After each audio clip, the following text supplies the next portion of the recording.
কোরবানির ঈদকে ঘিরে সক্রিয় হয়ে উঠেছে জাল টাকা ব্যবসায়ীদের সিন্ডিকেট। সকালে রাজধানীর যাত্রাবাড়ির দনিয়ায় অভিযান চালিয়ে 4 জনকে গ্রেপ্তার করেছে গোয়েন্দা পুলিশ।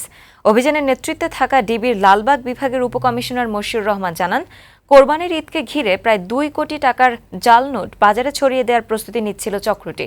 কিছু টাকা পাইকারি পর্যায়ে বিক্রি করেছে চক্রের মূল হোতা লিয়াকত হোসেন জাকির। 2020 সালে একই অপরাধে ডিবির হাতে আরেকবার গ্রেফতার হয়েছিলেন তিনি। জিজ্ঞাসাবাদে জাকির জানান, 1000 টাকার একটি বান্ডিল 8000 টাকার বিক্রি করতেন তিনি, ছাপাতেন ইন্ডিয়ান রুপিও। এই সমস্ত চক্রগুলো সব সময় ঈদ পার্বণ উপলক্ষে অনেক বেশি সক্রিয় থাকে। এরা রমজানের ঈদ, এরা এই কুরবানির ঈদ সবসময় থাকে। রমজান কুরবানির ঈদের একটা গরু বা একটা ছাগলের দামে কয়েক হাজার টাকা এমনকি লাখ টাকা হয়ে যায়। সে কারণে ভালো টাকার মোড়কে কিছু মন্দ টাকাও দিয়ে দেওয়ারটাকে তারা টার্গেট করে এগুলো তৈরি করতে থাকে এবং এটা সমগ্র বাংলাদেশ ব্যাপী তারা বিপণনের চেষ্টা করে।